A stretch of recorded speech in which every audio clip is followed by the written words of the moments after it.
So today's presentation kind of go overview as far as the manner of how you would be able to submit a credit screening application, as well as a submission for financing through on-bill financing. So we'll go through four major steps.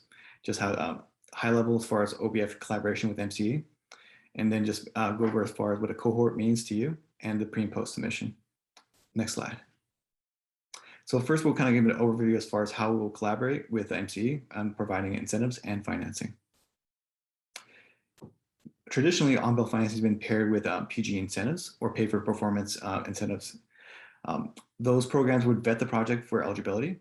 And once that project has been vetted for eligibility, we would then determine the loan terms based off the savings from that project. PG&E also offers on-bill financing with 0% interest, in which no incentives are tied to the project. For today's conversation, we're discussing mostly just your aggregators with the MCE program. So we'll be treating this more on the line of a incentive application. As a quick reminder, if you're dealing with clients who are selling or distributing cannabis, those clients are not eligible for financing. Next slide.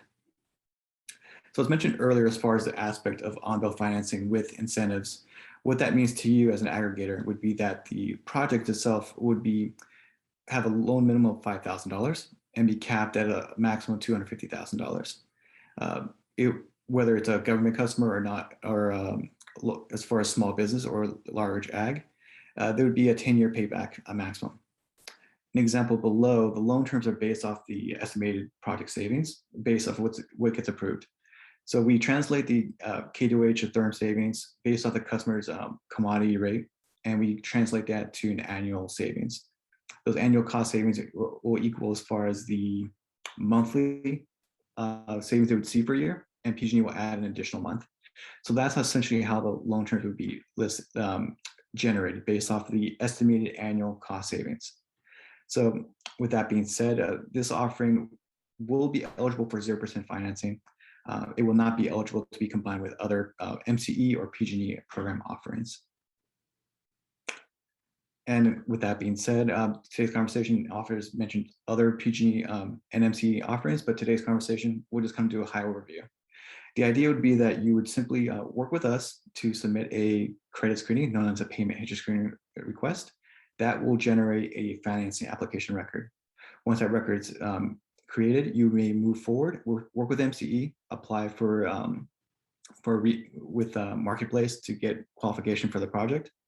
Once the project is deemed eligible, you may contact us with the eligibility letter, and we will work with you to determine those for the loan terms for your project. Next slide. All right, so we're going to do a little bit high level as far as what that means to you. So as an aggregator, you may be part of the Trade Pro Alliance with PG&E. Excuse me. Next slide. So we've generated a cohort. So cohort, essentially, we're just going to create all projects by MCE into a single cohort in which MCE will provide the savings claim. This will ensure that we kind of delineate the savings claim between PG&E and MCE.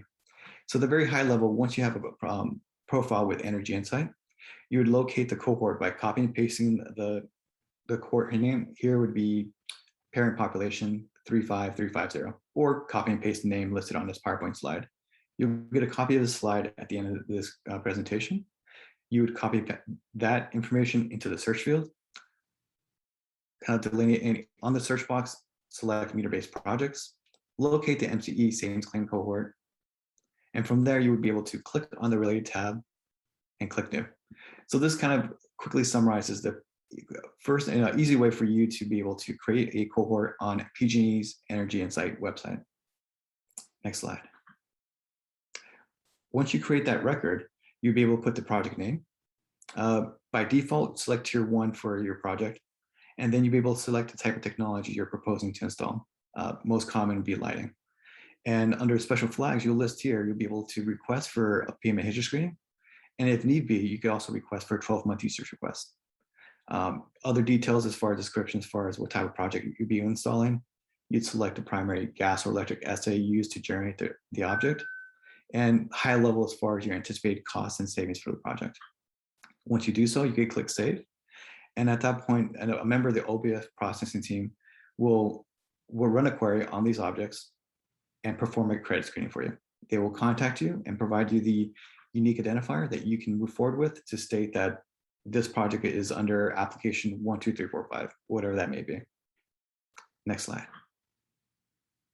So hopefully to make this easy, we have a cover sheet that you will receive or request for. They'll have multiple tabs. The first tab will include the necessary information to run a payment history screening. This will have information like customer information, the aggregate information, tax IDs, and the tax ID of the client that will be receiving the service. This information will be needed to run the payment history screening and can be uploaded to the record mentioned before. And of course, if you're looking for, and of course, if you're using additional information, you can contact the OBF processing team. At the high level of the process, we'll try to keep this as simple as possible. So you as aggregator can use Energy Insight to submit the credit screening. And once MCE vets the project, you may submit the cover sheet along with the letter from MCE indicating the project has been deemed eligible. As simple as that. So as a high level, run the credit screening. Once it's completed, contact MCE, vet the project, then come back to PG&E with information to allow us to proceed to generate the loan terms. Next slide.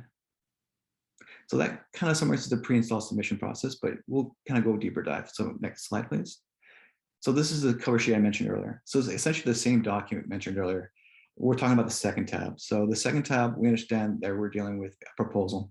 So you don't have to submit actual invoices for the pre-install phase. This will work as far as our manner to communicate the project details.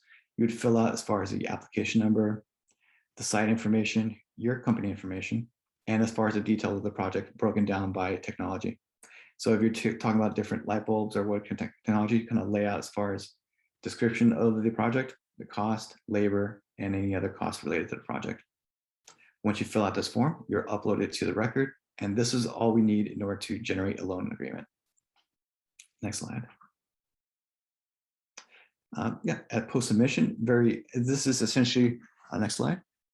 Once the project's installed, you may communicate to MCE that the project is fully installed. You would then contact PG&E to let us know that you've completed installation, provide us with the actual invoice. We would like for you to kind of complete the cover sheet just to communicate any changes to the initial review. And at the moment, what differentiates for us is that we actually will provide you full cost. The financing will provide the full cost of the project.